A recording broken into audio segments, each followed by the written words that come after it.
Quand avez-vous prévu de remettre vos propositions à la ministre des Sports, des Jeux Olympiques et Paralympiques?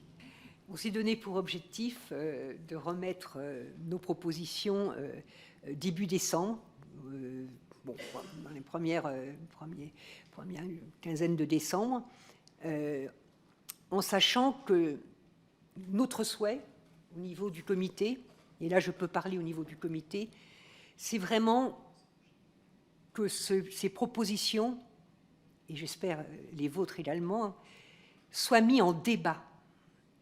Pourquoi je dis ça? Il y a eu une loi en 2017, il y a eu une loi en 2022, il y a eu la mise en place des comités d'éthique, il y a eu ceci, il y a eu cela. Mais quand on regarde précisément, vous avez encore des fédérations olympiques qui n'ont pas de comité d'éthique.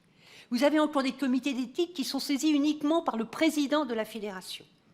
On voit bien que les lois qui sont votées sans étude d'impact, sans évaluation et sans être partagées par le mouvement sportif, eh bien, ne sont pas efficaces. Donc, la suggestion du comité d'éthique, c'est de vraiment mettre toutes ces propositions en débat au sein du mouvement sportif, mais pas seulement. Il faut aussi que les élus des collectivités territoriales soient associés, et je dirais plus largement, est-ce qu'il n'est pas temps, dans notre pays, qu'on ait un débat public sur les enjeux du développement de la pratique sportive dans notre pays, sur l'éthique dans le sport, sur la vie démocratique du mouvement sportif? Est-ce que ça ne vaut pas le coup qu'on mette en débat pendant quelques mois ces questions?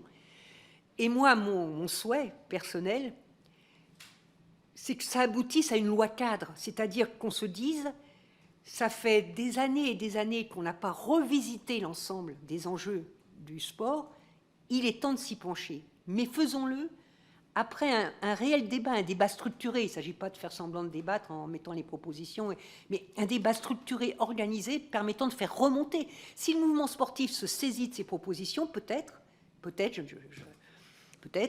on va réussir à faire en sorte qu'il y ait des changements assez profonds en son sein, dans sa façon d'aborder les questions d'aujourd'hui. Donc, j'espère qu'on arrivera à mener ce débat. Vous avez dit qu'il y a encore des comités olympiques qui n'ont pas de comité d'éthique? Des fédérations olympiques qui n'ont pas de comité d'éthique? Lesquelles? Je peux vous fournir la liste, je ne l'ai pas devant moi, mais je pense qu'ils étaient 16. Le dernier pointage qu'on avait fait, on était à 16 fédérations olympiques qui n'avaient pas encore mis en place leur comité d'éthique. Alors, bien sûr... Votre pointage, il date de quand? Il y a, je ne sais pas, un mois. Un mois.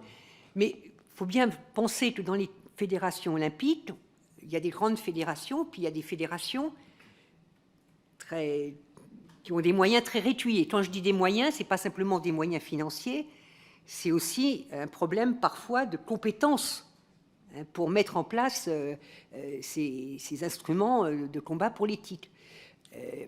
Voilà. Oui, je crois que pour bien appréhender la diversité du mouvement sportif et des fédérations, il y a des fédérations qui ont des budgets qui ne sont même pas la taille de clubs, et je ne parle pas de clubs professionnels, mais de clubs amateurs. Donc on va de budgets allant de 100 000 euros pour les plus faibles à 260, 270 millions d'euros pour les plus grosses fédérations. Donc forcément, vous n'avez pas les mêmes moyens, les mêmes niveaux de formation pour ces différentes fédérations. Donc là, il y a un enjeu peut-être aussi, et c'est une question que l'on se pose, d'organes transversales sur les questions d'éthique pour pouvoir suppléer à des carences en la matière et des difficultés que peuvent avoir des petites fédérations pour prendre en compte comme il se doit ces problématiques. Avez-vous suivi les travaux de cette commission d'enquête et qu'en avez-vous pensé? À chaque fois que j'ai pu me libérer pour écouter, j'ai écouté. Bien évidemment, votre commission d'enquête, et c'est sa vocation, sa mission, vous êtes très sur des cas, des situations, des problématiques très précises. Le comité, lui, s'est plus tourné à partir d'un constat plus global de l'état du mouvement sportif, des problèmes posés pour l'éthique et la protection des pratiquantes et pratiquants. C'est plus tourné vers l'élaboration de propositions, comme vient de le dire M. Stéphane Diadana, de propositions qui peuvent être applicables, être effectives dans l'ensemble du mouvement sportif, quels que soient les moyens, les tailles des fédérations. Je reprends la question de l'éthique. Si nous avons des fédérations qui sont en difficulté pour faire vivre un comité d'éthique, il faut peut-être se poser la question: quel pourrait être le rôle du Comité national olympique et sportif français comme impulseur, comme soutien au combat pour l'éthique dans des fédérations qui, par leur dimension, n'ont pas toujours les moyens de mener ce combat en interne? Est-ce qu'on n'a pas à définir un rôle nouveau du CNOSF dans ce combat pour l'éthique? Le comité pencherait plutôt vers cette solution.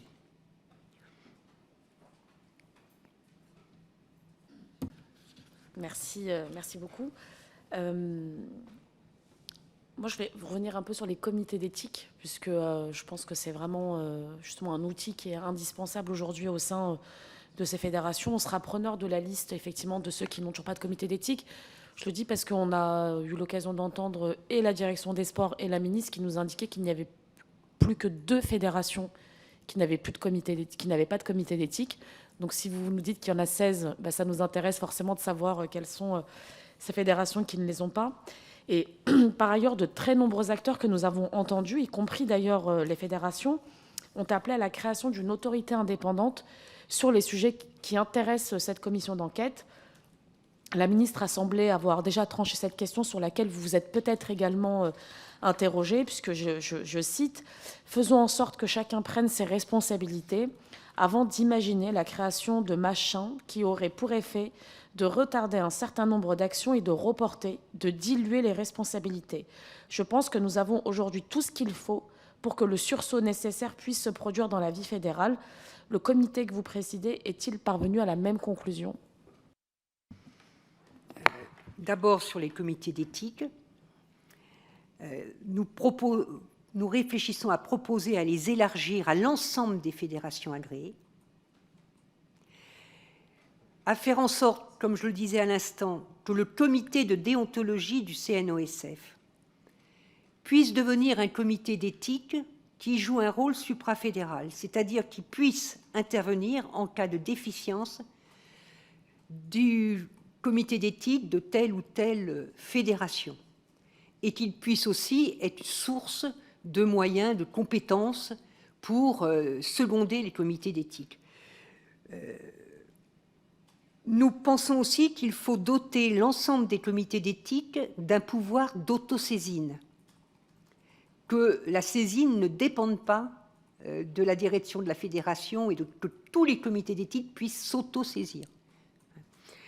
Et que tous leur avis soit rendu transparent, soit rendu public. Voilà. Donc, si nous arrivons à construire cette nouvelle architecture nationale avec un rôle nouveau pour le CNOSF en soutien à des comités d'éthique dont la composition, la transparence, la saisine seront modifiées, ça responsabilise bien le mouvement sportif et ça lui donne des outils pour mener ce combat éthique. Alors, on s'interroge. Et le débat est toujours ouvert au sein du comité sur, faut-il notamment, par rapport à ce qui concerne les violences sexistes et sexuelles, faut-il se donner un outil extérieur au mouvement sportif, qu'on peut appeler agence, qu'on peut appeler... Le mouvement sportif est assez demandeur de cela, parce que beaucoup des personnes que nous avons auditionnées disent, nous, sur ces questions, on ne sait pas faire. Qu'est-ce que ça pose comme interrogation ? Je ne sais pas s'il faut l'appeler agence, enfin, appelons-la agence pour simplifier, c'est organe extérieur. Il faudrait d'abord bien délimiter son champ de compétences. Est-ce qu'on est bien sur violence sexuelle et sexiste, point, ou est-ce qu'on élargit à d'autres formes de violence et de discrimination? C'est-à-dire, là, on élargit très largement à tout ce qui est discrimination, raciste, homophobe. Bon. Moi, personnellement, je serais pour cerner son champ de compétences sur les violences sexistes et sexuelles. Lui donne-t-on un pouvoir de sanction? Je prends l'équivalence avec l'Agence française de lutte contre le dopage, qui a un pouvoir de contrôle, mais qui a aussi également un pouvoir de sanction. Fait-on pareil si on avait un organisme extérieur? Lui donne-t-on un pouvoir de sanction direct? Ou doit-il passer par la nouvelle architecture des comités d'éthique? Bon, voilà. Nous sommes encore en débat. Je pense que nous allons trancher dans les jours qui viennent. Mais nous n'écartons pas cette piste, c'est-à-dire nous ne disons pas, faut pas du tout envisager cela. Nous travaillons là-dessus. Oui, donc si je peux compléter dans notre réflexion vis-à-vis des fédérations et sur la question des violences sexuelles et sexistes, notre souci par rapport à une autorité externe de contrôle était de ne pas contribuer au désengagement des fédérations sur ces questions-là qui doivent rester investies. Donc il y a un équilibre à trouver. Il ne faut pas que ce soit considéré comme une sous-traitance d'un problème qui ne les concerne pas. Ça pourrait être un message qui pourrait être reçu de cette façon-là. Donc la réflexion, elle est dans cette recherche d'équilibre, à la fois d'une efficacité qui est indispensable sur ces questions. Et forcément, on a réfléchi à l'évolution de la lutte antidopage, que Madame Buffet connaît très bien, que j'ai été membre de l'Agence mondiale antidopage aussi quelques années, donc je connais. Et on sait ce qu'a apporté aujourd'hui l'indépendance dans l'ensemble de la lutte antidopage mondiale des agences avec le pouvoir de contrôle et ce pouvoir de sanction. Pour autant, voilà, sur ces sujets-là, on souhaite que les fédérations restent pleinement impliquées. Donc voilà, il y a un équilibre à trouver. Pour l'instant, on est toujours en réflexion et on fera nos recommandations en prenant en compte ces enjeux d'équilibre.